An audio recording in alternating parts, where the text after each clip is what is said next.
Welcome to this week's episode of Movie in a Pod. I am Clyde Smith. And I am Javier Villalobos. On this week's episode, we are discussing the trailer for Wrath of Man, what shows we are currently binge watching, and our movie of the week, Chips.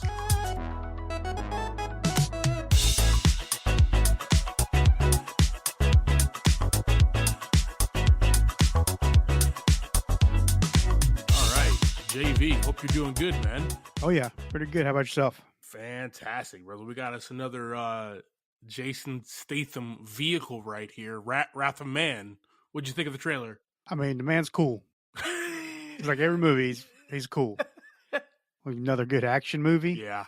You know, what he's about, right? This is directed by Guy Ritchie, who's one of my favorite directors. Mm-hmm. Guy Ritchie directs guys and they're really cool, slick suits, always like shooting up the place, but he does such great stylized action. Mm-hmm. It's just fun, man. I'm excited about it. I'm not a big Jason Statham fan, as we already know. You take it back right now. The biggest Jason Statham fan. Thought we were going to do a Jason Statham pod. Thought that was going to be under the umbrella. No? The whole thing, yes. I was pretty excited about it. But there's definitely a lot of shooting. Definitely yes. A lot of shooting. And this one I'm excited about, man. It's going to be good. My boy Josh Hartnett is in this. That's going to be fabulous, man. I'm pretty excited about this one. We'll definitely drop the trailer on our socials, guys. Oh, yeah. So what are you currently watching, man? What are you currently binge watching? You know, I kind of bounce back and forth on a few different things. Yeah. I got two go-tos on Netflix. Okay. Supernatural. Always a solid show. And New Girl. Ah, dude. Just depends on what I'm into. If I'm just into laughing at some people, it's New Girl. If I'm into mythical creature hunting, it's Supernatural. There you go. Dude, New Girl is one of me and Carmen's favorite TV shows of all time. We've probably binge watched it a good 5 times in entirety already. Well, I just watched the last episode today. Oh, man. I mean, I've watched the last episode multiple times just through rewatching the whole thing. It's just one of those fun ones you can just put on and listen to. It's not something you really got to necessarily watch. Yeah. You can just put it on the background, or sometimes I just put it on when I'm doing other stuff and I just listen, and it's hilarious. You know, we're getting up there in age, but we still got to play All-American at least one time, man. We can trash my house. I got to ask Carmen. She's probably going to say no. Slip her a little bit of Honey Jack, and she'll be fine. She'll care it all after that, right? Exactly. Definitely need to look up the rules on that, or just make them. I don't know how it works. I actually have it saved on my phone. They really just make them up as they go. Yeah. What's the most important rule, though, right? Don't touch the floor. The floor is lava, right? The floor's lava, right? The floor is lava, yeah.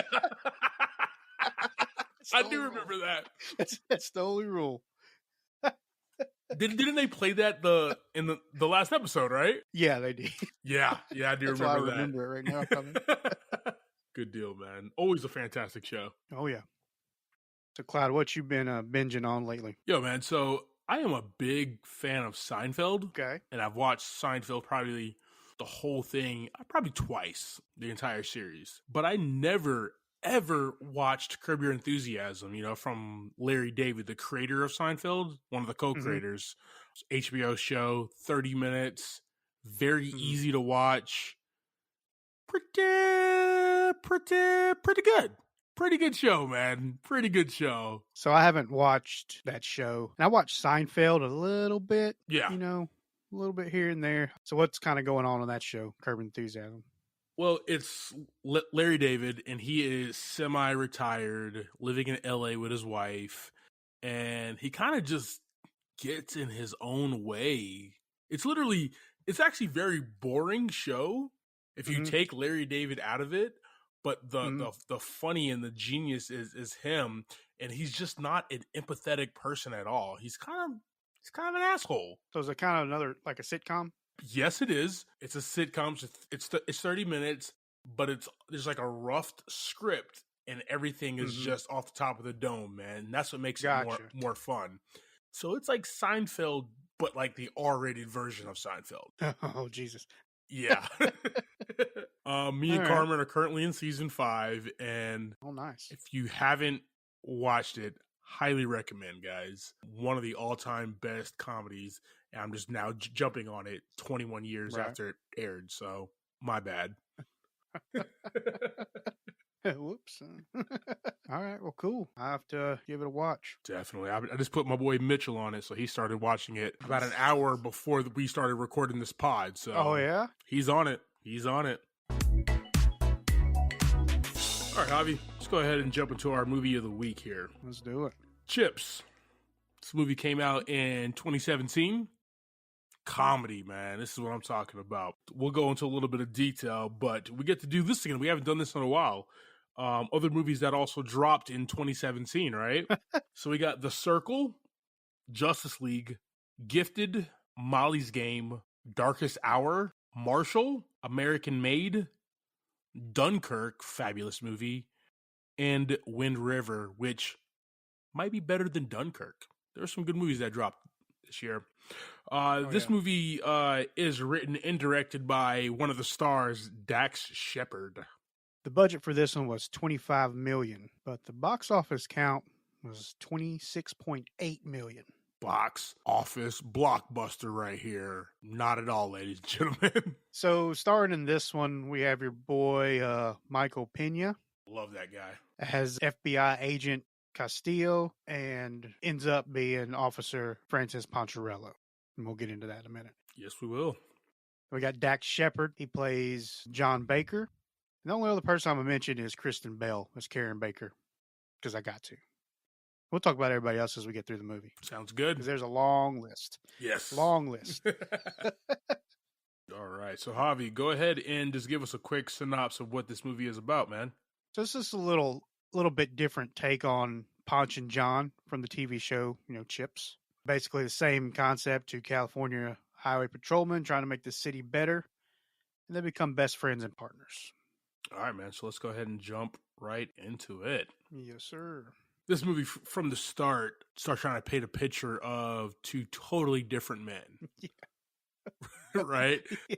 John's character, kind of like this deadbeat slob, I guess, kind of wakes up, tattoos everywhere, he's just a different guy. He's just a really different guy, not really clean. It's like he's like in a bunker with a bunch of other guys or something. It was weird. Where was he waking up at? John Baker? Yeah. He was just in his house. Nah, he woke up next to a bunch of dudes, man. Did he? No. Yeah, okay. You got to turn around and watch that part. Give me 1 second. Give me 1 second. I want to see what was going on, because now I'm curious. Like, he was in a bunker. He was like in a I don't know, man. All right. So we see Michael Pena getting up, and he's doing his routine. He actually wakes up before his alarm. Yep. Where's he at? I didn't see any other guys, but there was a bunch of other beds. Okay, wait till he starts brushing his teeth. Oh, he must be at the academy. Yeah, some dude just on the toilet right behind. See? Yeah, I think he's like at the academy. That's where he's at. He must be what would you call a dorm for the academy or whatever. The dorm, that's the word. It's been many, many moons for me, bro, okay? Since the dorm thing, all right? Yeah, anyway. But that's why I didn't get that, because like it opens up and it's just a bunch of empty beds, empty bunks, and I guess everybody was up before him. He was the last one. Yeah. And then dude was on the can. But anyway. Sorry for all that. No, you're all good. You get the impression that there's two totally different guys here. I'm going to call him Ponch the whole movie. So Ponch's character is, I'm just going to ruin it. I don't care. Keep this in the pod. It's fine. And, I'm going to do the same, so it's fine. So his character, he goes and he's getting clean. He's doing this facial wash and really just like really kept and everything. He's really, really cool guy.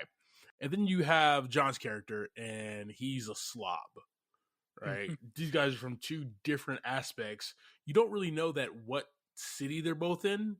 We know it takes place in California, but you don't know that Ponch is actually in Miami at this point in time. Right. Yeah, we get a cool glimpse of, like you said, they're kind of different lifestyles. We see John getting up and having a hard time, right? He's popping pills.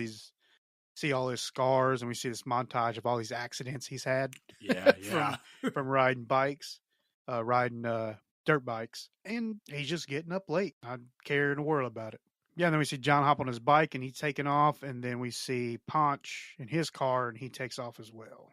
So we come to find out that John is trying to become a highway patrolman, and Ponch is actually a getaway driver, right? That's the first glimpse that we get of what he's doing, why he's up so early. So he's this getaway driver, and there's this humongous, awesome chase between the getaway guys and the cops, and he's driving everywhere. Yeah.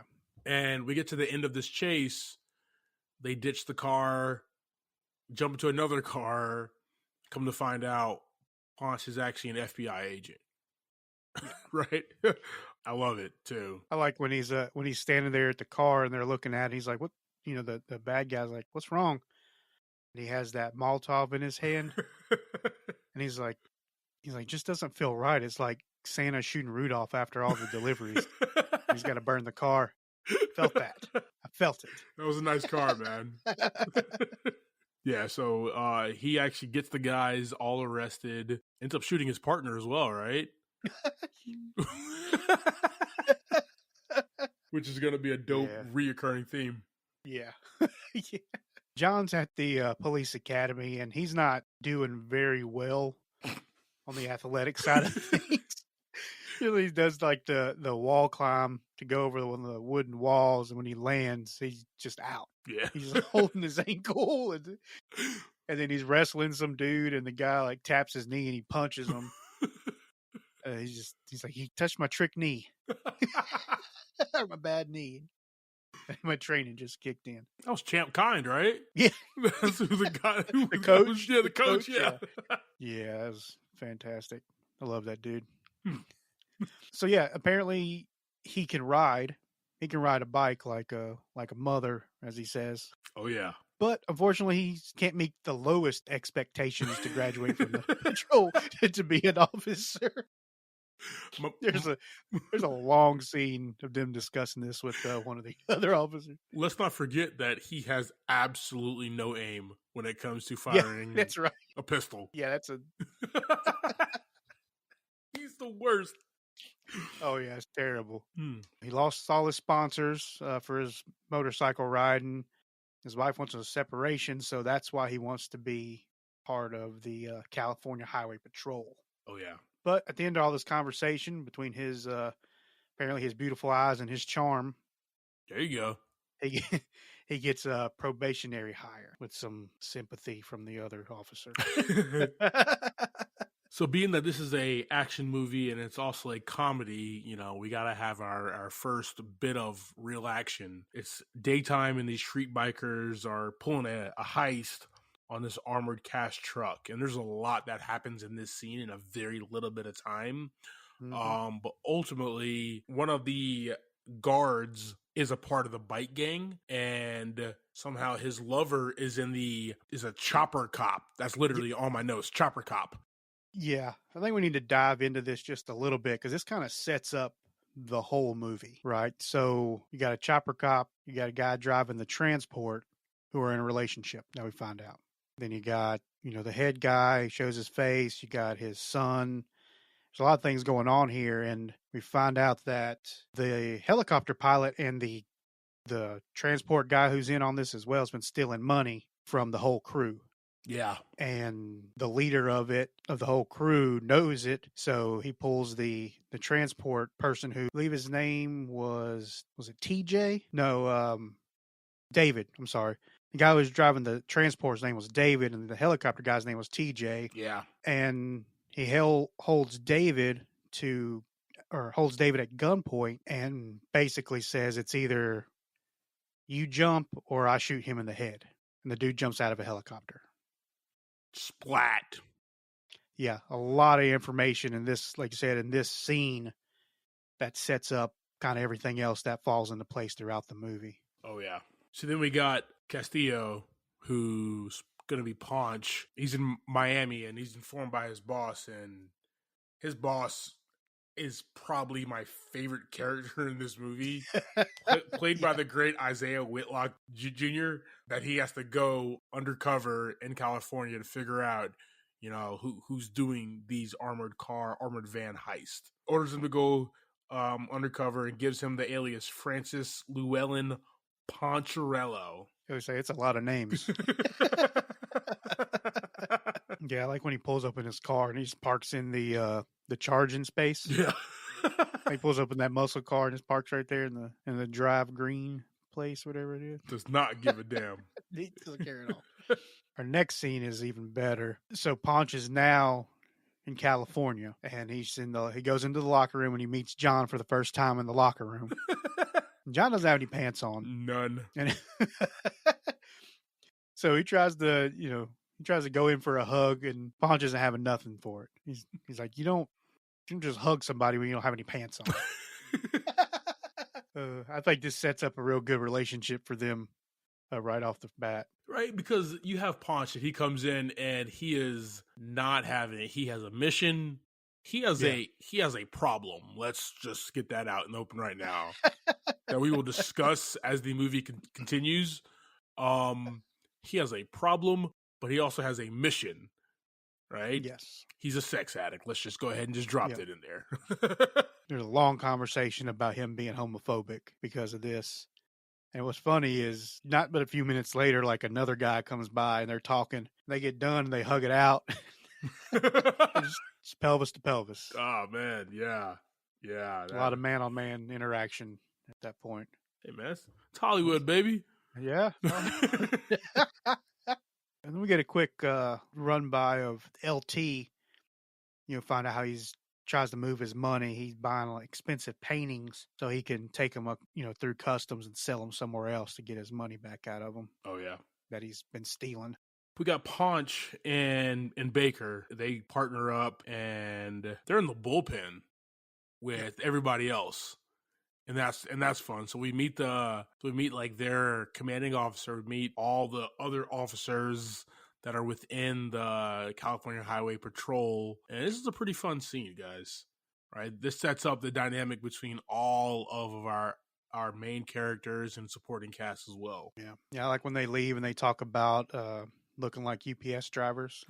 Because they're all in brown. What can brown do for you, man? Ponch gets a lead for his case, and they head over to talk to a girl that was at the scene of the robbery. John's on probation. So he's trying to get as many tickets as he can out, and he's just giving tickets out. He's measuring like the heights of trucks and stuff like that. He tries to go after that person without their seatbelt on. Yeah. Just got to get it done, man. Dex does a good job of the comedic relief throughout this whole thing, man. It's funny, dude. And the funny thing about it is, like, yeah, I know he wrote and directed this, but I didn't know that he was this funny, man. Yeah, he's a funny dude, man. He's one of them guys who just doesn't care. Yeah. He's there to play a character, and that's who he's going to play. I've just always thought him as like, the second lead on the show Punk'd. You know what I mean? Like that's who I thought he was. Like that was him. Well, I mean, he was. I thought he was just Ashton Kutcher's buddy. Well, he was at one point, yeah. But he's done some other stuff, and he's pretty funny. Oh, yeah. Big fan of him now, but he's solid. Yeah, so they finally get to the wife's house, and once again, Baker's in there. He's talking about how he doesn't like going in people's houses because of the different smells. So he's in there, there's like food cooking. He's like trying to close the lid on it. And it was the cat, though. The cat. Yeah, the cat. It just makes it so funny. Like what's funny is you got Michael Pena in there, and he's funny, but he's not meant to be in this movie. So he's playing real serious, and then Dax is just bringing it in where he needs to bring it in. It's hilarious. Yeah. So it's funny because he has to leave. Yeah. Because he's literally grossed out. Ponch follows behind, and so they're like screwed, right? Yeah. Parrish, one of the cops who was in the chopper with the guy who fell to his death, goes, "If you come by here again, I'm whoop your ass." Yeah. Literally threatens him. Yeah, we find out John is actually like very detail oriented too, right? He's talking to Ponch about all this stuff he saw while he was in there, like all these little details. Yeah. That leads him just to be like, so, basically TJ didn't live here. This was his house, like, but this was right. not his house. Yeah. Yeah. They start connecting, and then they hit this high-speed chase. This guy's playing a little Toto. He's driving around everywhere, right? Fast as he can. They pull this guy over. Actually, I love how John calls in, like, backup. Calls in, like, some serious backup. Send everybody. Send all units. For this one guy, right?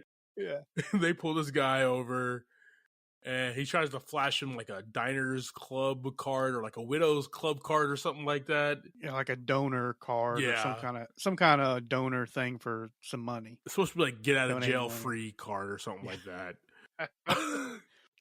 But they start fighting over this guy and trying to see, like, hey, we're not going to arrest him. We are going to arrest him. We're not going to arrest him. Yeah, these dudes are just bickering back and forth since they met each other. Who else do we meet on the side of the road there? Oh man, we got some heavy hitters actually. Is it Miss Sonia Blade? Is that who shows up? Wait, that is her. Yeah. Wow, that is the chick who played Sonya Blade. Yeah, Jessica McName. Yes. Name? I probably pronounce her name wrong every time I've said it. Wow. I wanted to take that clip from another one we did where you did that and put it on the soundboard. And then you have Ava Perez is in this scene as well. She's one of the other officers. And then who's the other guy? The other lead guy? That's Gay Terry. Yes. Gay Terry. He's fun in this movie. Yeah. That's how he introduces himself in a scene just ahead of this one. Right, so they're all right there on the highway for this one guy. Basically the whole freaking squad is out there. And Ponch ends up telling John to go home. Yeah, after they fight over this dude, like pulling him back and forth. Something else you see is like every time they get into something or something happens, John starts like popping pain pills.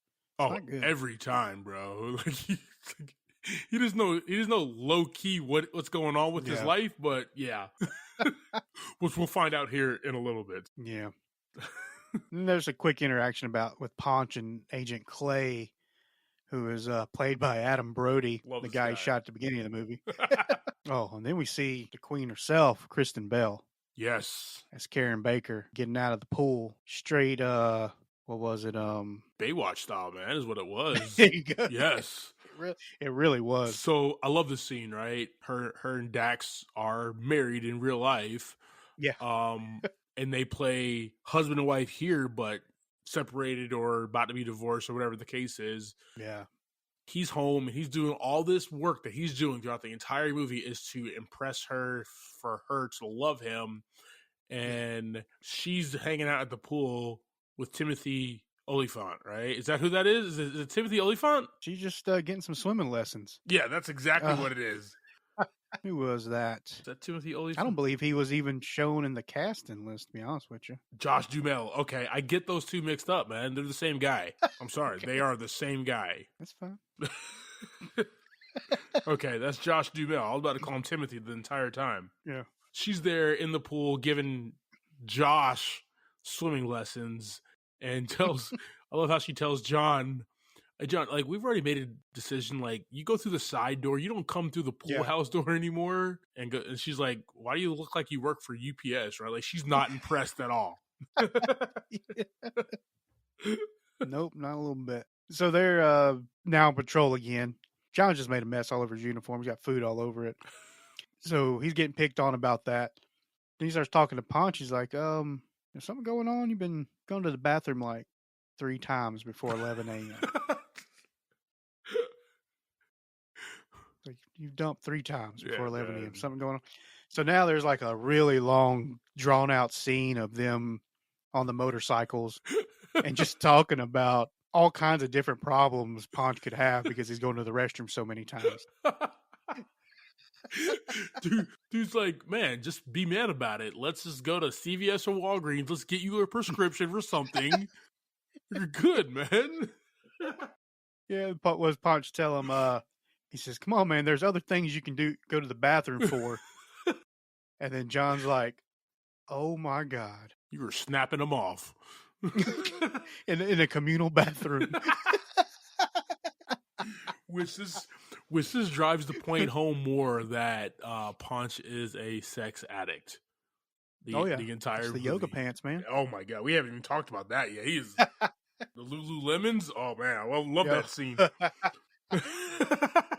Then we get another truck robbery. Yeah, and this time it goes a little different, but the head guy LT actually has to shoot one of the CHP officers, so he's freaking out about that, and it's basically just a mess right here. Yeah, there's a lot going on in this scene. Mm-hmm. You know, go back to John. John's this dirtbag driver, and he's a badass on a bike. And then there's Punch, who claims he can drive anything with a motor, but crashes his bike so many times. I love it. A lot.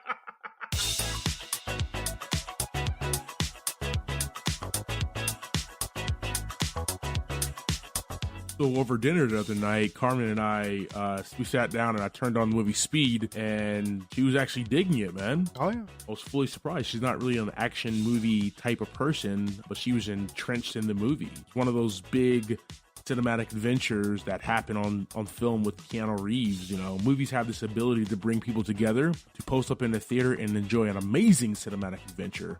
Javi, what's the first big movie event that you can recall in your life? I have to say Space Cowboys. Oh, man, great movie. I was like 13, 14 years old, bunch of friends going out to the gym theater and having a good time in Kannapolis, North Carolina. Mine would be 1996, Independence Day. My mom took me, my brother, all of our friends to go see this movie, right? Will Smith and Jeff Goldblum, and they're taking on aliens. And the theater was full. Everybody was there to just see this amazing movie, and we all were there, and it was just enjoyable. Just one of my favorite moments, man. Yeah, movie moments, they're memorable, and everybody has their all-time favorite movie moments. What was yours? The Prestige. Christian Bale versus Hugh Jackman. Wolverine versus Batman as magicians. What Hugh Jackman does to ensure his magic trick works, I'm not going to spoil it, but mind-blowing.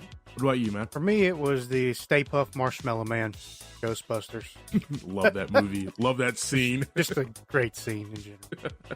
And on that note, we would love to engage with all you guys and talk about your favorite movie moments as well. And you can find us at Movie in a Pod on Twitter, Instagram, and you can also find us on Facebook as well. Yeah, guys, don't forget to add, like, and share our content. We hope to hear from you all soon.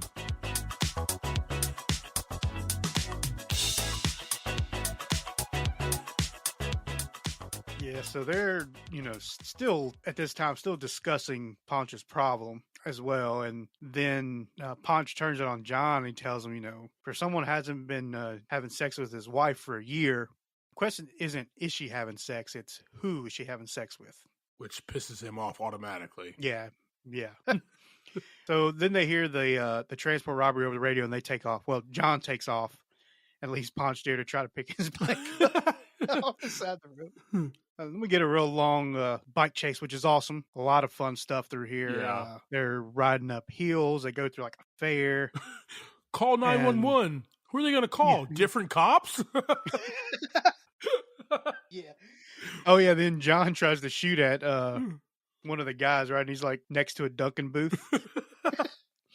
And he's not very far. He's like 10 yards away from this dude, and he shoots everything. And he hits the target for the Dunkin' booth, but not the guy. Not the guy at all, right? Oh, man. Yeah, so they end up on the interstate. These guys are, the robbery crew's driving some souped-up Ducatis, and his bike just can't keep up. I think the max speed that they can go is like 130, and those Ducatis were like 150, 160, so they were booking it. And then the helicopter shows up, and we see Parrish is in the helicopter. And then, all of a sudden he's like, oh, we lost them. They're gone. This is another playback to the beginning where, the helicopter pilots are kind of turning that eye towards this crew of robbery guys. Yeah. And they're like sitting on a bridge now, and Ponch almost gets hit by a truck. But his life is saved. Yes, it is. What's funny is is after he gets saved, John punches him in the face. That's because you hurt my feelings earlier. And he just walks away like a badass. Like, one of the few times that like Dax's character gets to walk away and like as a badass was right there. The next scene is Ponch at his place, wherever he's crashing, and he starts getting text messages from, or he thinks he's getting text messages from Lindsay, the super hot Sonya Blade type cop chick, right? And she, they do a little sexting back and forth, and having a good time. This is earlier in the movie. John talks about how rainy days are the toughest days, right? Oh yeah. That leads us into this scene.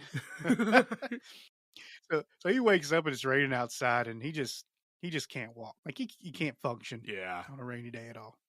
You got to remember that this guy has went through so many crashes and so many wrecks and surgeries and stuff because of this. So it makes sense. He got metal, all kinds of metal in his body, stuff like that. Yeah. So he's calling everybody to come try to help him. It's like he literally tries to stand up and falls on the ground. So he's calling everybody from the department. He's trying to call Karen. She's in there with Rick, right? I love Rick's like, isn't that John? Should we go help him? She's like, nah, he's doing it just to get to attention. Just to get our attention. At the end of the day, Ponch ends up coming to help him out. It's just the absolute worst scenario. Now, this guy can't get up off the ground. He's naked. Oh yeah. Like he ripped a curtain off the windows, covered up with a curtain. So he's like, I'm not going to carry you. That's what Ponch is telling John. And John's like, I saved your life. You kind of have to. I knew you were going to bring that up. I knew you were going to bring that up. So Ponch is like, all right. So he picks him up and he starts carrying him over, and he steps on that curtain. He steps on the curtain, he trips, and, his face may have touched his pubic bone. That's what he says. He goes, nah, no, it didn't. It might have grazed it a little bit. But he slings Baker up against the wall. But he makes it to the tub, and they have a good laugh about it. Oh yeah, hilarious. Information starts moving around, and people start really understanding who's who, right? Ponch is really Castillo, who's the FBI agent. They start to find out, who all these, what LT is or who TJ is, and, who are the actual characters and who's behind what. How they all connect. Yeah. And then before we move on, I love it how Ponch, actually apologizes, right? Like, you see this guy who's an FBI agent, kind of a badass, and actually apologizes for being a dick earlier in the movie. So I did appreciate that, but that also further develops their friendship and for them in this buddy cop movie, right? They find out that the cop that was in the chopper who jumped was gay and had another home. And they do that through a little exposition, and they go find this home, and went in the garage, and what was it, a workbench or something like that, or a tool shed or something like that. And it was done. I didn't know if you're a chopper pilot, you automatically have tools. I didn't know that was a thing. I didn't write this movie, so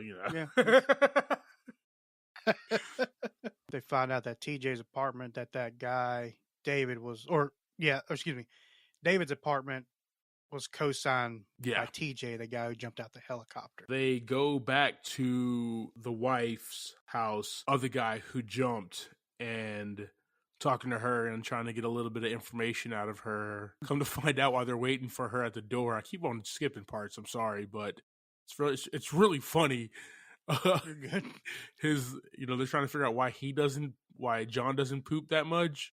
And it's because he's an opioid addict. Because he pops so many pills for pain and everything. And then she opens the door and opens the door and she's like, yeah, I don't have time for this. I gotta go. Yeah, so they end up inside, and what happens? Pear shows up and kicks their ass like he said. He whooped their ass, bro. Molly whopped them, bro. They destroyed this lady's house. just destroy everything. At the I like the last part. Baker takes a painting off the wall and like just hits him with the painting. He's like, "I'm sorry, this about all this. I just think that last part was a little excessive. It's definitely excessive." Definitely excessive. So they find out that one of the highway patrolmen, Ray Kurtz, is LT, and LT is the name that they got in the beginning of the movie by doing some cop work. Yeah. They also realize that they're never going to catch these guys with their current equipment. Ponch uses Netflix dollars, the Fed money,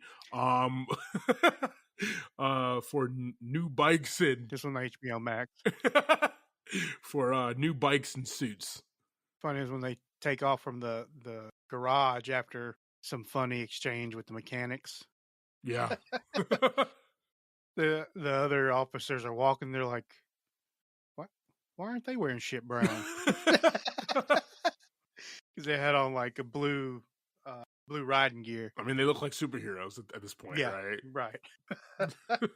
So they go to roll up on Ray Kurtz, and he's working out at this local gym. And I mean, dude's benching like 400, Beast, squatting like 500-600. He's just a big, like Vincent D'Onofrio. I think that's how you pronounce the name. Sounds good to me. Been pronouncing names wrong for a while now. So he is a big man, right? He's a beast. He played Kingpin in the Daredevil series on Netflix. Mm-hmm. This guy's huge. He's a beast. Big dude. Very intimidating and scary. And they're standing there in their like riding uniforms trying to like get a confession out of him. And he basically straight punks these guys. But I actually love this scene. Cause like they're just talking and Ray's intimidating him. And then it just kind of cuts to black and they're just walking out of there like, damn, bro, we just got bitched, man. Like, yeah. All that build up, big dude. All that build up for nothing in that scene. Yeah. Right? There was so much tension in that scene. They just walk out. like to me, that's great comedy right there, man. Yeah. Ponch spots some yoga pants, right? The Lululemons. He's all flustered and everything. John's like, "Do you need to find a toilet?" Oh yeah. Then we see that LT is getting his son up. He's trying to wake him up. It looks like he's been detoxing. Real quick scene, but he says, in a week we'll be sipping Mai Tais. Oh yeah, because they're getting ready to haul out of there with the money they've collected or the money they've stolen. Excuse me. Ponch gets a tip from his commanding officer back in Miami that the DEA and FBI are working to track Ray's son on some deals or whatever that he has going on at this house. He's telling him to stay the F away from this building. Clay's the commanding officer. He's handling it. Stay away. And obviously he does not. Nope. There's some more dialogue about some stuff I don't even want to dive into. A lot of sex humor in this movie. Oh yeah. Yeah, it's a key part of this whole thing. But they infiltrate the house. He just walks in, and there's like the cat litter. Yeah. Some people are humping. Yeah, there's a lot going on. It's just a nasty drug house, basically. Yes. And it's just like a horror film, right? It's like the screech noise or the screech note you hear, like when you see like just a horrific scene. Yes. And Josh is panicking. So they end up flushing Ray Jr. out of the house, and a chase happens, right? Yeah. I love it because once again, John's a badass writer. Yeah. He actually chased down Ray Jr. and pulls his gun out and point blank misses him, like empties the whole clip. Yeah, facing each other. Like, facing each other. The guy's not moving. He's just sitting on his bike right in front of him. So Ray Jr. pulls his gun out and starts chasing John. And then another, this opposite chase happens. They end up meeting. This is my favorite scene, right? This is my favorite part, right? Like they end up driving or riding past Ponch, and Poncho's like, why is he chasing you? And he says, it went sideways, right? Like, Yeah. Yeah, it really did. Horrible shot. Yeah. Yes, this is a real cool bike chase scene. They're riding on the beach. They're jumping sand mounds, and they get to a bridge, and there's like two bike cops out there, like supposed to be, I guess, directing traffic or something. They're like spraying bug spray on each other's legs. He's like, can't go up there. The bridge is closed. The bridge is closed, and they're still hauling. So yeah, we got this big chase going on, and then we go back to LT, and he like takes off from his house in a SWAT Hummer. Yeah. I guess he heard over radio or something this chase was going on. Like I said, they end up on this bridge, and just a real glimpse. There's like a tow truck up there that's has a cable going across trying to pull a car. There's a lot of chasing. Ooh. What happens at the end of this thing? Ooh. Pretty gross. Yeah. Ray Jr.'s head gets decapitated because, he basically drives right through that damn chain. Was that a chain, I guess? It's a like winch cable. Yeah, like a cable or something like that. Oh, man, Yeah. that was disgusting. Yeah, it's just a clear cut from his body to his head in the helmet. It's pretty nasty. And then Ray gets pissed off. Yeah. Yeah, he just comes through and smashes the surveillance RV. Agent Clay is in there, right, with the other agent that's driving. Yeah. He smashes the RV, and then he goes straight for John and hits John while he's sitting on his bike. Straight dead on, yeah. Yeah. And in between all that, there's some more shots fired from Ponch, and he shoots Agent Clay again. Just in the background, he takes another one. But they land the helicopter, and they take John to the hospital. Yeah. Very sad moment, other than the Agent Clay getting shot again. That was hilarious. Yeah, that was hilarious. Ray Kurtz gets away. He's gone. Yeah. So we got John in the ICU. Ponch tries to call his wife Karen in voicemail. He's called like several times. Yeah. Ava, who's been hitting on John the entire movie, definitely overhears those conversations that Ponch is having with her voicemail and understandably knows that John's wife or ex-wife doesn't give a shit about him. Oh, yeah. Ponch goes back home, and this is another scene. Mind you, he's a sex addict. Oh, yeah. And, he's feeling sad. His boy's in the hospital, and he starts sexting who he thinks is Lindsay. Sonya Blade. Come to find out, he's sexting and actually sex cam chatting, right? Sex cam, yes. Yeah, yes. Sex cam chatting at this point in time. The highway patrol commanding officer who was in the bullpen with them in the beginning of the movie. Yes, and that is Captain Lindell. Yes. Jane Lindell, who is played by Jane Kaczmarek. Yep, I like it. From Malcolm in the Middle. Oh, yeah. That it is. Yeah. So, yeah, he freaks out, like, throws his phone into the fireplace. Yes.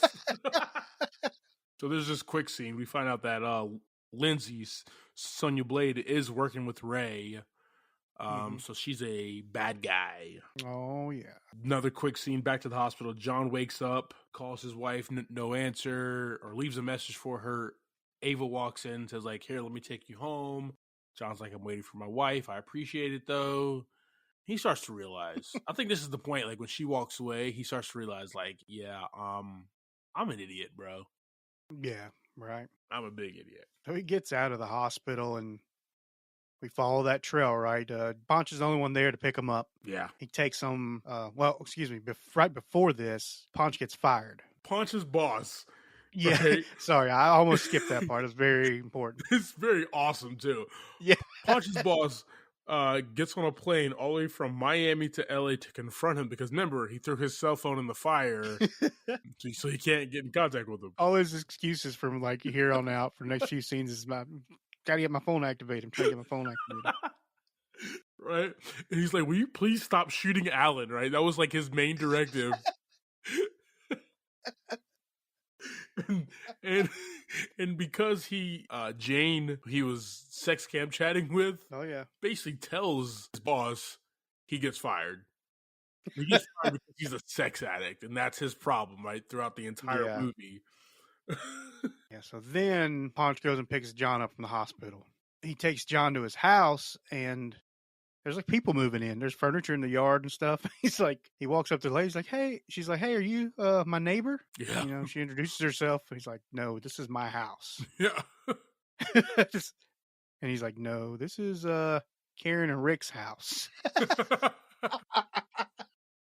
John's just been completely flushed out at this point. Definitely. So apparently she sold the house and he's homeless now. So Ponch takes him in and they have dinner and some beers at his place. Yeah, things get pretty ugly here between them two, talking about his wife. Yeah, it's not good. But they actually connect, man. That's what I really liked about this scene. There was some actual good dialogue where they dove into why John is kind of holding on to Karen. And if he lets her go, he's letting go of his glory years. Yeah. So right here is a big turning point in the movie where it finally picks up. Right. They're looking at photos from the bridge. It's gross. One picture is just like the helmet with the head in it sitting on the hood of a car or something. And then he flips to the next one and the visor's open and he sees, Ray Jr.'s head in the helmet. And he's like, oh my God, I know who that is. And they finally link him to LT. And then, the big circle of how everybody's hooked together. At the same time, LT shows up at Karen's new house or whatever, and she gets tased while she's just taking a swim. I think it's pretty beat up. That was kind of jacked up, yeah, because he tases the crap out of her. Yeah. Ponch goes to Captain Lindell, who he was just sex cam chatting with, to get sworn in as CHP officer. And this is fun. As she's like, oh, it took you so long to come back to me. Took you so long, and she like hugs him and stuff. He's like, no, that's not why I'm here. That's not why I'm here. He gets fired as a FBI and he gets sworn in as a CHP officer. And he tells her, he's like, your blatant honesty is kind of like this is your fault here. Yeah, this is your fault. Yeah. Oh man, they just have they have a nice heart to heart about how they're the only ones, they can only trust each other and all this stuff. And, just like Jay-Z and Beyonce, ride or die. Let's go. So the boys go into pursuit, right? And at this point, there's a lot of stuff that happens. This is the third act. There's a lot of stuff going on. So the boys go in pursuit because they get that text message from Ray that he's got Karen held hostage. And I love Ponch. He's like, why do we have to go save your ex-wife who doesn't give a shit about you, man? Right? Yeah, that's when John's like, well, you save people when they need to be saved. That's the job. It's kind of important as an officer. It's kind of an important thing to keep in mind. Just took the oath. Ava realizes that the only hot highway patrol officer, female, is Lindsay, so she's in it as well. So she uses her powers of deduction. And then this scene where Ray's shooting them in this, like, I don't know how Ray even gets behind them on this long strip of terrain or whatever. Yeah. But this is fun, man. This last like 20 minutes of the movie, man, is just so much fun. Mm-hmm. A lot going on. A whole lot going on. A lot of gunfighting, a lot of hand-to-hand fighting, a lot of cast-to-cast fighting as well. Carmen said, are they cast fighting? Is that what they're doing? I'm like, yes, baby. It's like lightsabers, but with cast, okay? Yeah. Yeah, that's exactly what's going on. And I noticed that I was just watching. I remember the first time I was watching, I said the same thing. I was like, they're literally just swinging at each other's cast. That's all they're doing. They're not even like punching each other. But they go to rescue Karen. Ray shoots Ponch's hand, so he can't shoot. Once again, there's the cast fighting that is happening. And yeah. He's like, dude, I can't shoot. You got to do it. Karen kind of hypes him up. He's like, dude, you got to shoot the guy. You got to shoot the guy. And then he's like, all right, you got to aim 10 degrees left. Aims 20 degrees and makes like the whole place explode because he shoots an explosive. Yeah. Oh, man, this is just fun. Yeah, they blow out of the building in that SWAT Hummer. He's like, you know, there's no door. What are we gonna do? He's like, where we're going, we don't need doors. So good. Somebody just drives out into that big like mud hole. It's like streets do it. It's the same hole you drove in earlier.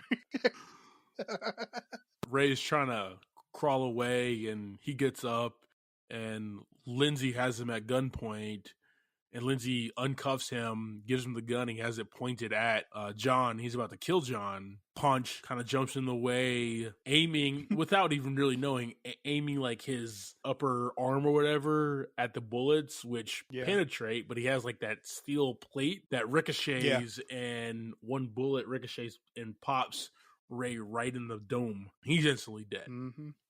And then Ava comes through and tackles Lindsay. Yeah. Yeah, I like this where he's looking at, because he got shot like 3 times in the arm. And Ponch is like, oh shit, your whole arm is metal. And he's like poking it. And he's like, how does that feel? How does that feel? He's like, it's like a 2. And then John touches his nub where his finger's missing. He's like, how's that feel? He starts freaking out. We're at the end of the movie here where John drops his wife finally. He's over her. Yeah.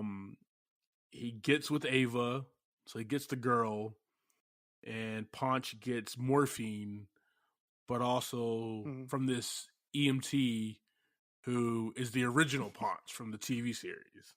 Right. Eric Estrada. Eric Estrada.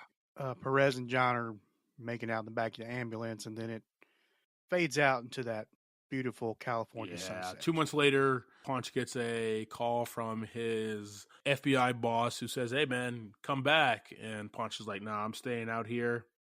And they ride out to California Love. Oh, yeah. All right, and that's Chips.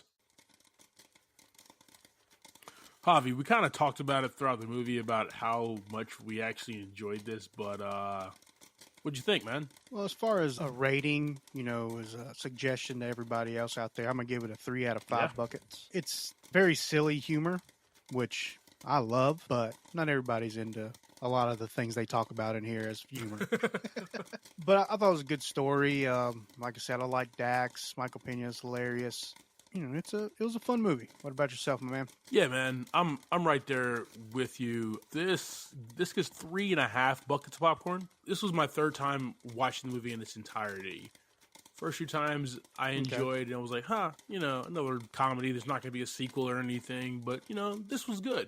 Yeah. But then I watched it for this pod, and it was like, this is actually really funny, man. Like, this is some really good comedy, and just well-written comedy as well. That's what I loved about it. That's what's interesting about doing this is you're really sitting to see those details and get a little deeper into it than just, it just flying by the TV one day. Yeah.